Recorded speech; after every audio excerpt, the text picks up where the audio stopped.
You knew from the scrape of her spoon against the iron pot that she was making something out of nothing, that she saw a meal where everyone else saw leavings. Nobody taught that. You stood close and learned it. Here are 30 forgotten 1920 survival recipes our black ancestors turned into a feast. Crackling bread held the full genius of the 1920s black kitchen in a single pan.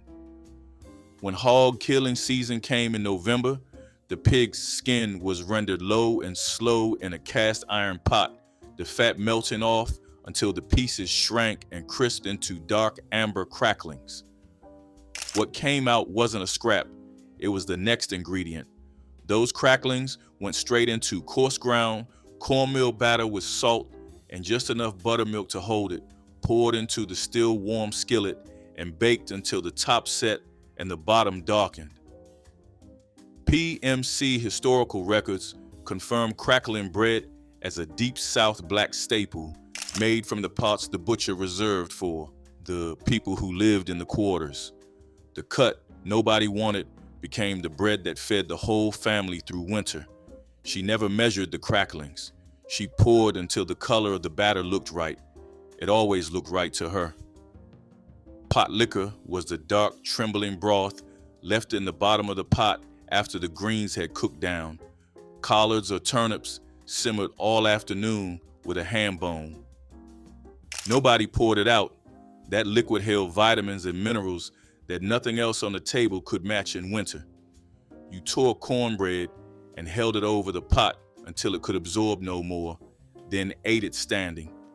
Chef Lachelle Cunningham, writing in the Minnesota Spokesman Recorder in 2026, called Potlikker the teacher, the nutrient-rich broth that people who didn't understand threw away. The West African tradition of saving and drinking cooking liquid crossed the ocean and landed in every black kitchen in the South. Her hands knew what to do with it. The ones who came after her, who grew up with store-bought broth and running water, mostly stopped knowing. When money ran to nothing, dried pinto beans were what kept families alive. In 1922, a pound cost under 5 cents, enough to feed 6 people if you started them before sunrise. You picked through them the night before, soaked them cold, then in the morning added a ham bone or fatback and a halved onion and left them alone until noon. Salt went in only at the end. Salt early made the skins tough, and a tough bean was a ruined pot. That rule was unwritten, passed by watching her fish one out and press it between her fingers to check. Sharecropper households in Mississippi and Arkansas relied on dried field peas and beans through most of the lean season, stretching a single pot across 2 days by adding water and reheating. Nobody who grew up in these kitchens forgets the smell, low and smoky and dense, filling every room before anyone else woke. Stewed tomatoes and okra was a summer dish that started on the vine and ended in the pot the same day. In July, when both came in together, black families across the Deep South picked them at first light and had them cooking before the heat got bad. Okra's name derives from the Igbo word okwuru. It arrived in the American South through West African captives who carried seeds and knowledge of its cultivation across the Middle Passage. Combined with dead ripe tomatoes cut into rough chunks, okra's natural thickening power turned the liquid into a glossy, rich stew that needed nothing more than salt, pepper, and cornbread to soak it up. The technique mirrors traditional West African one-pot stew making, where a single vessel produced a complete meal from whatever the garden gave that day. By September, the overflow went into jars and came back out in January when the garden was frozen solid. The knowledge of how long to cook it, how much heat, it lives nowhere written down. But before the garden gave anything, before the beans had soaked overnight, there was Cooch-cooch, and it kept people moving when nothing else was in the house. A Senegambian dish documented in WPA slave narratives from Texas Cooch-cooch traveled across the Atlantic in the memory of West African captives who had eaten a version of it for generations. Coarse cornmeal poured into a dry, hot iron skillet with a little lard, stirred until it browned and formed a crust, then scraped up and served with cane syrup poured over the top. The result was crispy in patches, soft underneath, sweet from the syrup, smoky from the iron, a breakfast that cost almost nothing and tasted like something worth waking early for. In the 1920s, cane syrup was the cheapest sweetener in rural Louisiana and Mississippi. Nobody makes cooch-cooch anymore. The woman who made it every morning is not here to make it. Poke salad was not a dish for the uninformed. The pokeweed plant grows wild across the American South, tall, purple-stemmed, with dark berries that can poison a child and leaves that will make an adult violently sick if prepared wrong. But if you know, picked young before the toxins concentrate in the stems, boiled hard in 1 pot of water, that water completely poured off, covered with fresh water and boiled again, sometimes a third time. What came out was soft, slightly bitter, deeply green, then fried in a cast iron skillet with fat back until the edges crisped. The food with roots culinary history database documents pokeweed as a traditional Southern survival food prepared by boiling multiple times to remove toxicity, a technique rooted in indigenous Southern knowledge that Black communities adapted and passed orally for generations. In the hungry stretch of late winter, poke salad stood between a family and an empty table. You did not learn this from a book. You learned it standing beside someone who knew exactly how many times the water had to change. That person is gone from most households now. She put them right in the ashes, not near the fire, directly in the gray-white coals that pulsed after the wood burned down. Ash-roasted sweet potatoes were documented in WPA Federal Writers Project narratives. Betty Curlett of Arkansas told interviewers she roasted potatoes on hot ashes in a washpot, a technique rooted in West and Central African open-fire cooking, where food placed directly on coals sealed inside its own moisture. No pan, no rack, no oven, just ash cooled to the right point and the judgment to know the difference. After 45 minutes, the skin came off in your hands, charred and paper thin, and the flesh was dense and sweet in a way no oven-baked version ever matched, caramelized from the inside out by heat coming from every direction. The children who watched her do it grew up and couldn't explain how she always knew when they were ready. She never checked them more than once. Chow-chow was how the end of the garden became the flavor of winter. As the first cold nights threatened everything, still on the vine, green tomatoes not yet ripe, a last round of okra pods, cabbage that had bolted, everything went into the relish pot. Chopped fine, combined with vinegar, salt, mustard seed, and red pepper, packed into glass jars and sealed. The African American Registry documents chow-chow as a traditional African American condiment created in the South, pickled vegetable relish used to top field peas, rice, beans, any plate that needed brightness to cut through the weight of fatback and cornbread. Every household's version was different.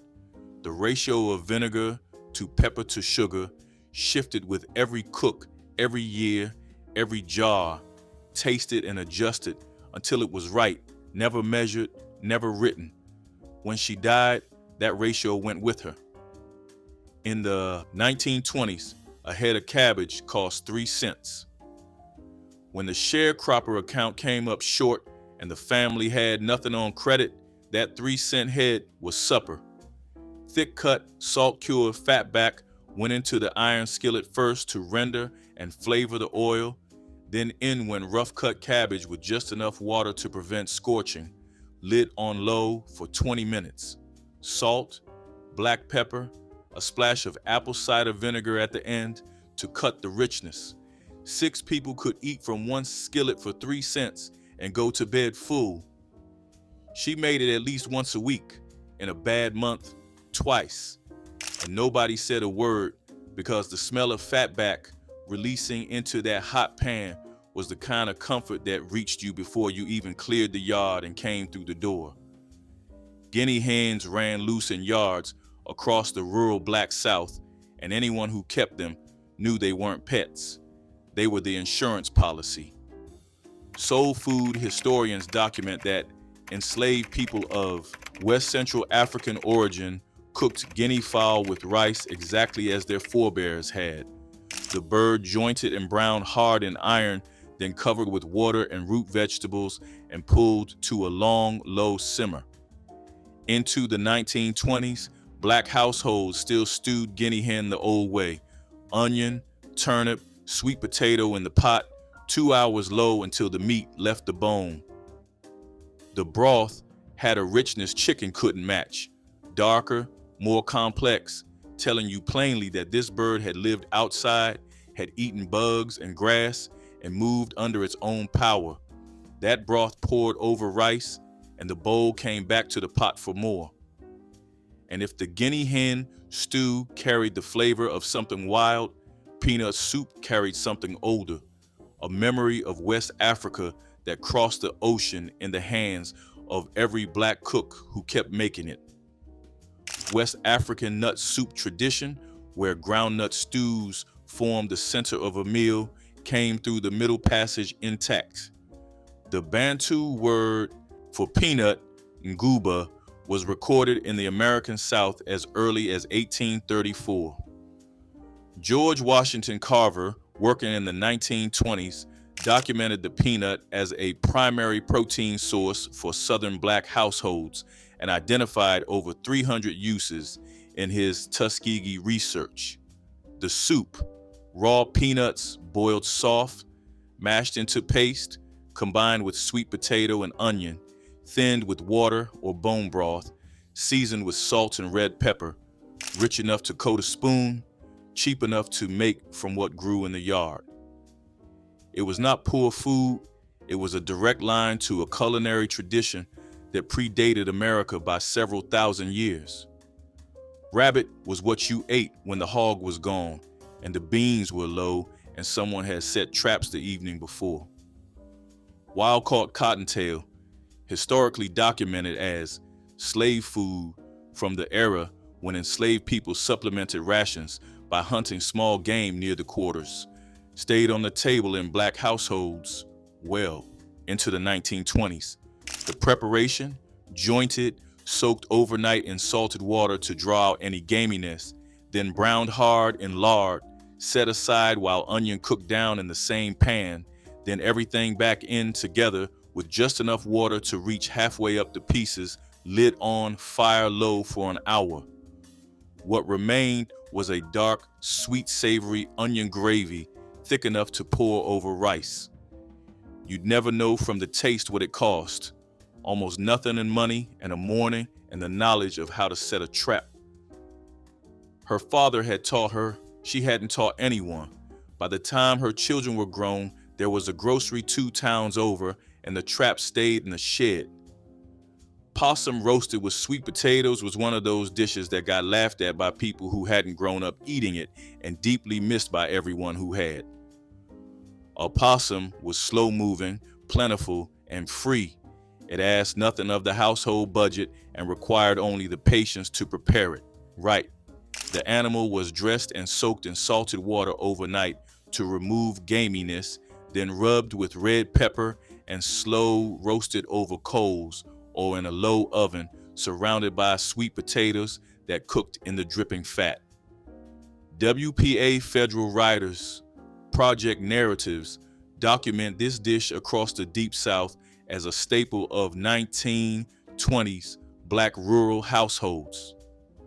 Food scholars have drawn a direct cultural line between this preparation and the West African practice of cooking cutting grass wrapped with yam, a pairing that survived the Middle Passage with the ingredients renamed but the logic intact. Fatty wild meat roasted alongside a root vegetable that absorbs the drippings and becomes more than it started as. Nobody who ate it once forgot it.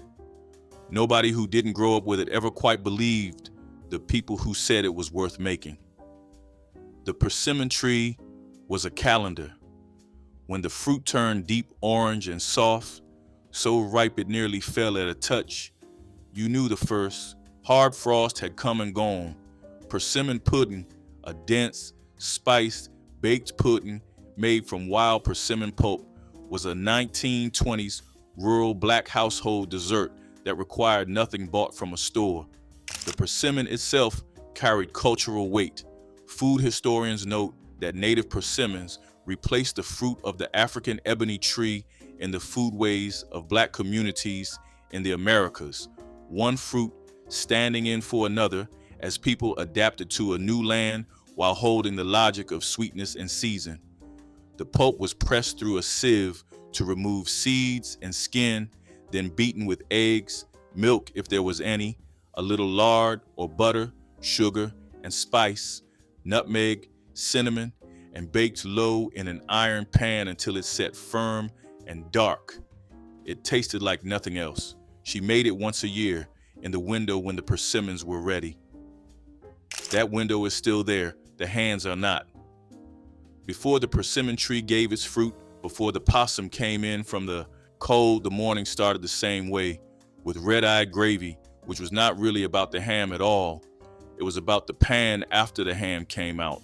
Salt ham fried in a cast iron skillet left behind a dark, sticky foam that most people would have wiped clean and called it done. In black southern kitchens of the 1920s, that foam was the beginning. A splash of black coffee went into the hot pan.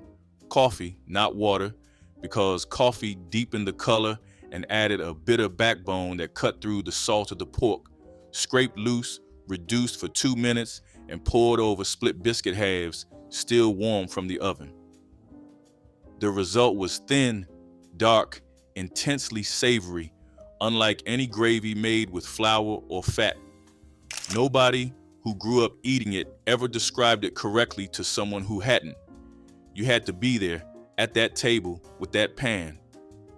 Fried okra sandwiches turned garden vegetables into portable lunches during summer months when okra grew faster than families could eat it fresh. The okra was sliced, dredged in cornmeal, and fried until crispy, then piled between bread while still warm. The texture was crunchy outside and slightly soft inside, the cornmeal coating providing satisfying crunch. Families grew okra because it thrived in southern heat and produced abundantly with minimal care. The sandwiches traveled reasonably well, though okra lost some crispness by lunchtime. Children helped harvest okra from gardens, learning the connection between growing food and eating it. Workers carried these during harvest season when okra appeared at every meal. Fried okra sandwiches proved that vegetable lunches could satisfy as completely as meat. Onion sandwiches were poverty meals requiring nothing more than bread, raw onion slices, and whatever fat was available for spreading.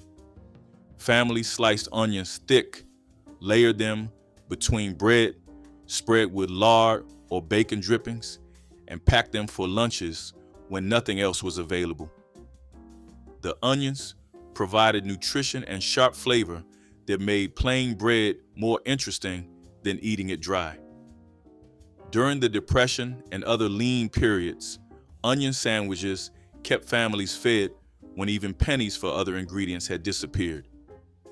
Children ate them without complaint because hunger taught appreciation for whatever appeared. The strong flavor meant that even thin onion slices could make bread taste like something rather than nothing. Adults understood these sandwiches represented temporary hardship rather than permanent condition. Flour gravy with rice was what happened when there was nothing else. A spoonful of lard or bacon grease in the skillet, a few tablespoons of flour stirred in and cooked until it smelled nutty, then milk or water added slowly, and stirred until the whole thing thickened into a white, creamy gravy that cost essentially nothing and filled the stomach for most of the morning. Ladled over plain white rice, it stretched further. In the 1920s, when sharecropper accounts ran dry before the next settling, this was the meal that appeared without ceremony or explanation. Nobody called it dinner. Nobody said they were proud of it. It was just what was on the table, and you ate it, and you were glad you had something. And years later, you'd mention it to your own children, and they would look at you like you described another planet, which, in a way, you had. Mustard greens were sharper and faster than collards. They cooked down in half the time and hit the tongue with a bite that collards never had. In 1920s, black households across Georgia, Tennessee, and the Carolinas, mustard greens went into the pot with a piece of fatback or a smoked ham hock, covered with water and cooked hard for 40 minutes to an hour until the bitterness had been drawn out into the liquid. Then came the finish, apple cider vinegar splashed directly into the pot, the sharp smell rising in a cloud of steam that made your eyes water from across the kitchen. Elders in these communities held that the vinegar cut the bitterness out of the blood, a folk medical belief that the tart, fermented liquid had cleansing properties when eaten alongside heavy pork fat cooking. Whether or not the science backed that belief, the vinegar was not optional. You could taste the difference in a pot of mustard greens that had finished right and one that hadn't been given its vinegar. She always gave it its vinegar. Boiled peanuts were sold from buckets at the edge of fields, eaten at fish fries, packed into pockets for long days outside. Raw peanuts, covered with heavily salted water and simmered in an iron pot for 2 to 4 hours until the shells softened and the kernels inside turned dense, creamy, and almost starchy. Nothing like a roasted peanut closer to a bean, which made sense because a peanut is a legume. This practice adapted directly from West African boiled groundnut tradition, recorded in coastal South Carolina as early as 1899, brought by the same enslaved people who grew the crop and understood its properties better than anyone else on the plantation. In the 1920s, black families across the Low Country still boiled the fresh dug peanuts in the fall, eating them warm and dripping with brine. The shell went on the ground, the kernel went in your mouth, and there was no reason to stop until the bucket was empty or the conversation ran out, whichever came last. The boiled peanuts ran out at the end of the fall, but the squirrels ran right through winter, and stewed squirrel with dumplings was one of the dishes that traveled north with the Great Migration and kept being made in Chicago and Detroit, apartments long after the women who made it had left the fields behind. Wild squirrel, jointed and browned in lard, then simmered with onion and celery in enough water to cover, produced a broth that tasted nothing like chicken and was, by most accounts of the era, better. The dumplings went in 20 minutes before the end. Flour, a little lard, salt, and enough water to make a stiff dough, dropped by spoonfuls into the simmering pot and left to steam in the lid-covered heat until they puffed and turned translucent at the edges. PMC historical scholarship documents this hunting-based cooking tradition traveling north with black families during the 1920s migration, southern foodways showing up in northern urban kitchens because the women who made them didn't stop knowing how just because the address changed. She made it in the apartment. She made it like she made it at home. Kush was what happened to yesterday's cornbread when there wasn't enough of anything else for breakfast. Day-old cornbread crumbled into a hot iron skillet already holding a little lard with diced onion, red pepper flakes, a splash of water to keep it from scorching, then stirred and scraped until the pieces crisped at the edges and the onion cooked through, and the whole thing held together loosely in the pan. It was done when the bottom caught slightly and the smell of toasted cornmeal reached the back of the house. Afro-Culinaria's documentation of Texas WPA slave narratives identifies Kush as a corn mush dish of Senegambian origin, eaten with milk or syrup, carried across the Atlantic, and adapted into this cornbread scramble that survived in black kitchens into the 1920s and beyond. It made something whole from something spent. Nothing went to waste in a kitchen that couldn't afford to throw anything away. Fig trees grew in the yards of black churches across Alabama and Georgia. Big, generous trees that gave more fruit than any congregation could eat fresh in a single season. What didn't get eaten off the branch got dried, laid out on clean cloths in the August sun, turned once a day, brought in before the dew fell, until the figs had shrunk and darkened, and their sweetness had concentrated into something almost candied.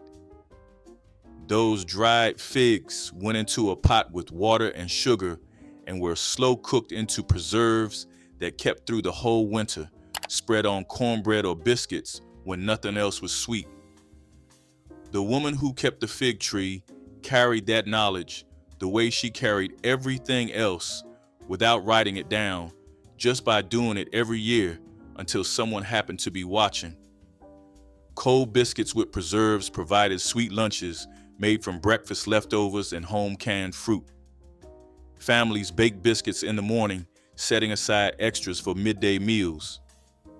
These were split and spread with whatever preserves the pantry held, often blackberry, peach, or fig jam made from fruit gathered in season. The biscuits were denser cold than fresh, but preserves added moisture and sweetness that made them satisfying. Children carried these, wrapped in cloth, eating them at school while dreaming of summer days spent picking berries. The preserves represented hours of labor, harvesting and canning fruit that would otherwise rot. Together, biscuit and jam cost almost nothing, but delivered comfort that felt like abundance. This lunch connected daily sustenance to seasonal rhythms. Leftover rice balls transformed yesterday's dinner into today's portable lunch. Families shaped cold rice into firm balls, sometimes adding bits of meat or vegetables, then wrapped them in cloth for transport. The rice held together when properly packed, creating a self-contained meal requiring no bread or utensils. In Gullah communities along the Carolina coast, rice was the staple grain at every meal. Leftover rice was never wasted because it could always become tomorrow's lunch. Workers carried rice balls in pockets or pails, eating them by hand during breaks. Children found them easier to manage than sandwiches, the compact shape fitting small hands. The technique came from African foodways where rice balls had sustained travelers for generations. This lunch connected Black Americans to ancestral wisdom about stretching grain. Cold grits cakes provided portable lunches made from leftover breakfast grits that would otherwise go to waste. Families poured leftover grits into pans to set overnight, then sliced the firm mixture into squares and fried them golden the next morning. These cakes could be eaten hot for breakfast or packed cold for midday meals, their dense texture holding up through hours in lunch pails. The process transformed cheap cornmeal into something more substantial than porridge.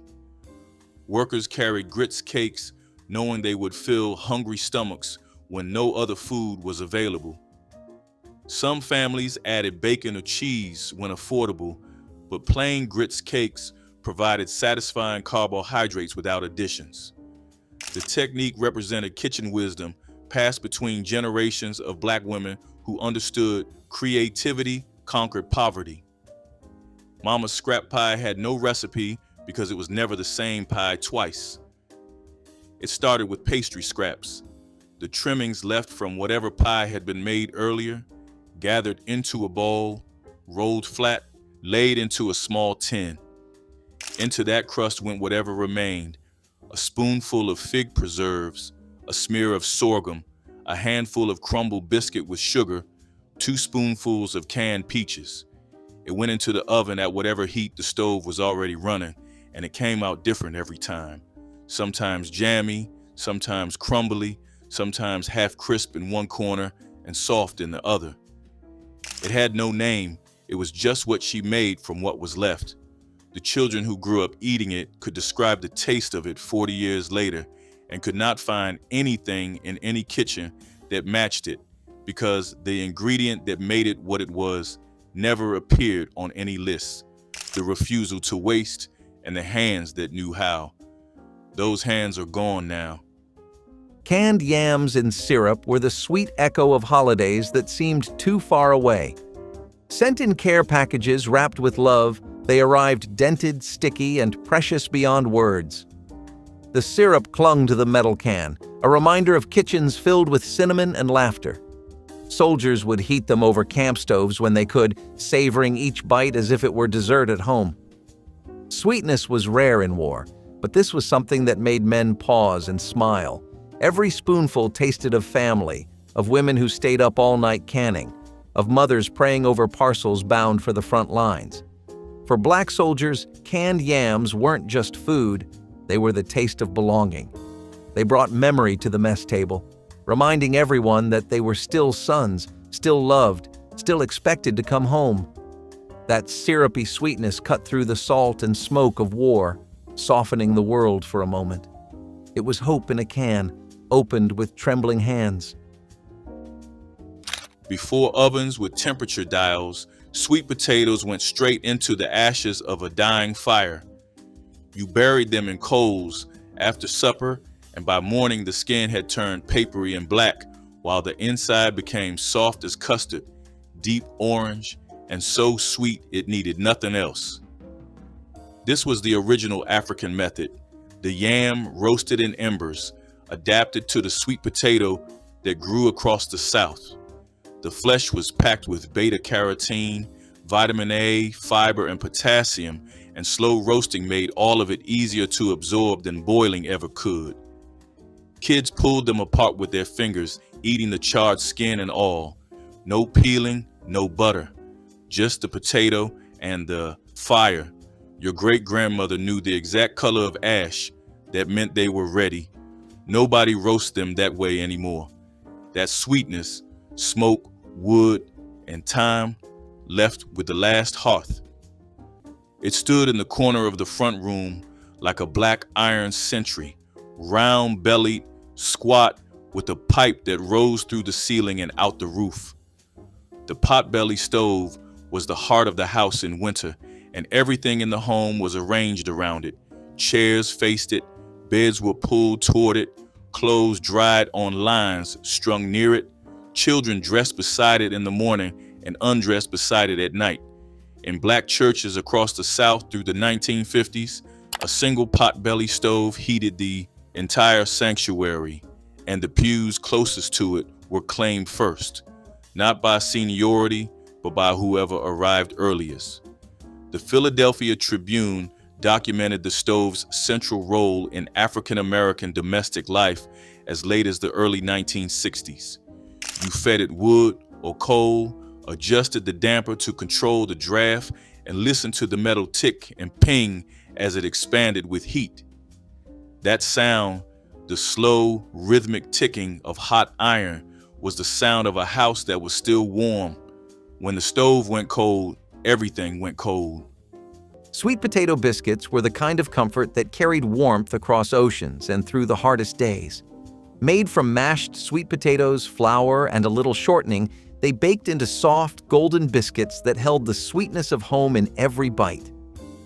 They traveled well, stayed moist for days, and could turn even canned meat into something bearable. For soldiers raised on Southern soil, they were a reminder of family kitchens, of mothers and grandmothers who baked with care and sang while they worked. Sweet potato biscuits weren't just food. They were a symbol of love sent through flour and faith.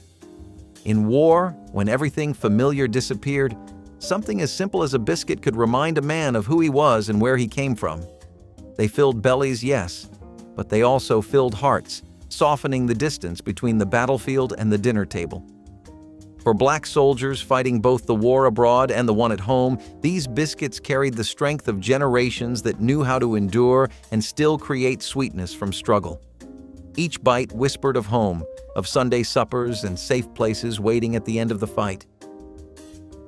By the 1980s, corn syrup pushed it to the back of every shelf. Every spring, someone in the family went out to dig sassafras roots. The bark was peeled, washed, and dropped into boiling water until the liquid turned deep, rusty red, and the house smelled like root beer and wet earth. Sassafras tea was the spring tonic in Black communities, sipped to cleanse the blood after a long winter of heavy food. Enslaved Africans learned about it from indigenous peoples. The Choctaw ground the leaves into fillet powder for gumbo, and herbalists like Emma Dupree of Pitt County, North Carolina, kept sassafras in their garden pharmacies well into the 20th century. You did not buy it. You went outside and found it growing along fence lines and at the edges of woods. Knowing where to dig was knowledge you inherited, not something you read. She read the code in that house like a language. Nobody reads it anymore. Every morning before school, before breakfast, sometimes before the sun came up, the spoon came out. Castor oil or cod liver oil, thick, oily, and tasting like something that was never meant to be swallowed, forced down the throats of children who learned to hold their breath and swallow fast because fighting it only made it last longer. In Black households across the South and in northern cities after the Great Migration, the daily winter dose was not optional. A study of elderly African American home remedy practices in rural North Carolina found that castor oil and cod liver oil were among the most commonly reported preventive treatments used by over 60% of respondents. The cod liver oil provided vitamins A and D in an era before supplements were affordable or available. The castor oil was believed to clean the system, flush toxins, and keep the body strong enough to fight off whatever winter brought through the door. You hated it, you swallowed it, you survived. Cornbread and molasses was the poor man's feast that tasted like plenty. It was cheap to make, easy to carry, and comforting to eat. A southern pairing that stuck to the ribs and soothed the spirit.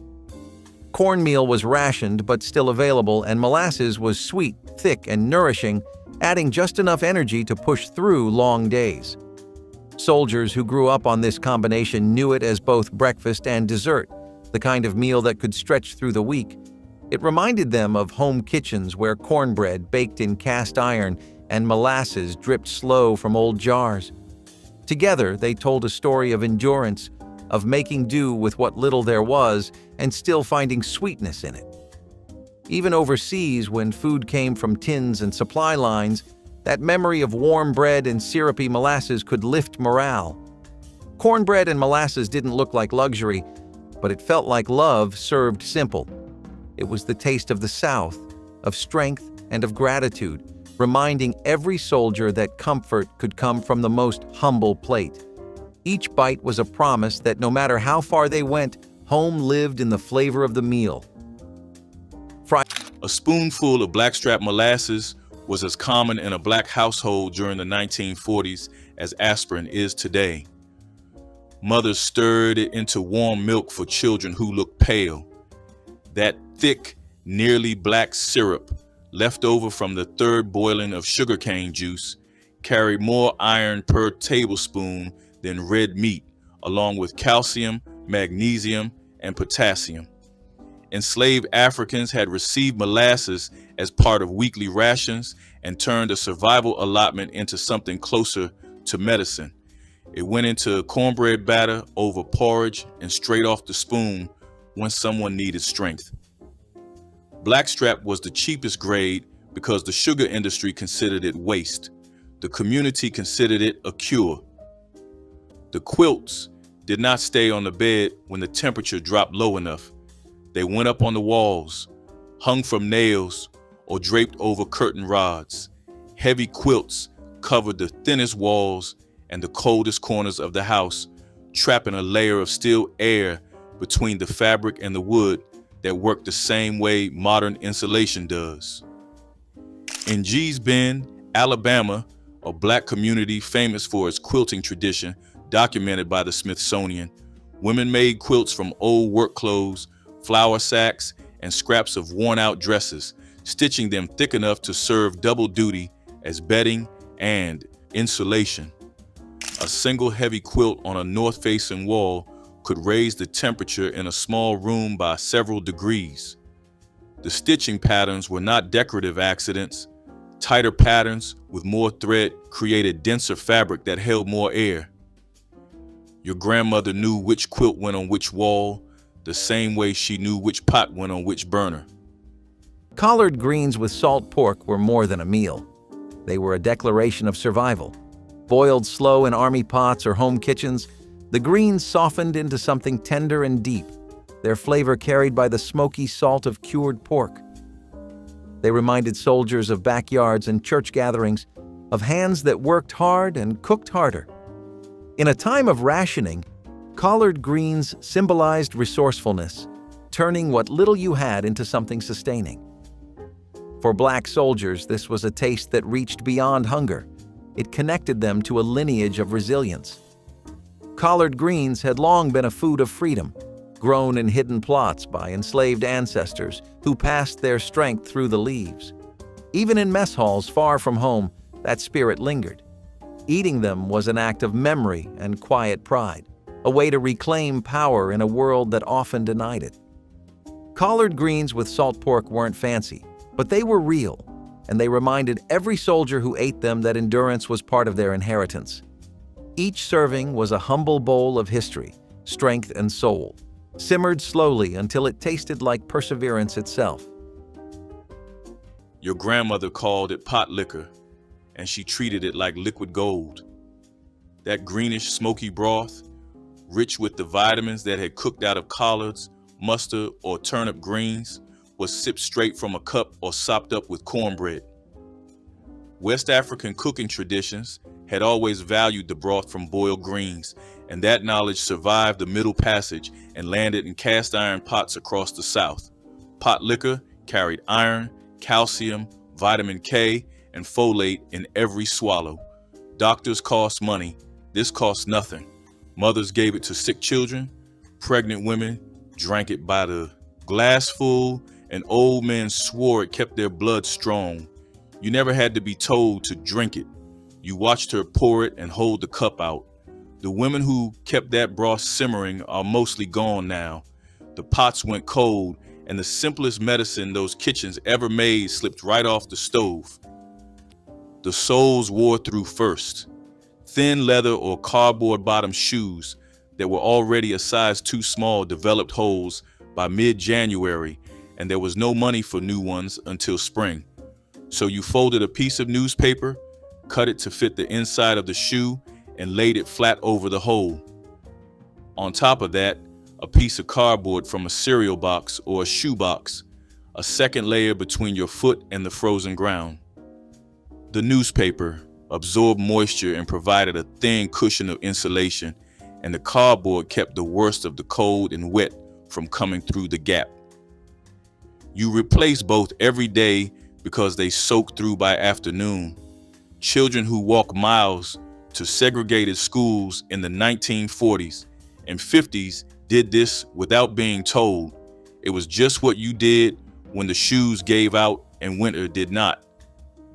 Navy bean soup might have been a military staple, but for black soldiers, it carried a deeper warmth. Thick and hearty, it filled the stomach and steadied the nerves after long, cold days in camp. The beans were slow cooked until soft, flavored with ham bones, onions, or whatever scraps were available. It wasn't glamorous, but it was real food, reliable, honest, and sustaining. Many soldiers compared it to the soups their mothers made, where love simmered alongside necessity. In a segregated army, where dignity was often rationed too, a bowl of soup could remind a man that he still mattered. It was nourishment and memory, comfort and pride. The smell of navy bean soup rising from the mess tent could make even the toughest day feel human again. Each spoonful carried strength from the past and hope for the next morning. It wasn't just rations, it was resilience, ladled out one bowl at a time. These kitchens are gone, but what they built from almost nothing still has no equal. Leave a name below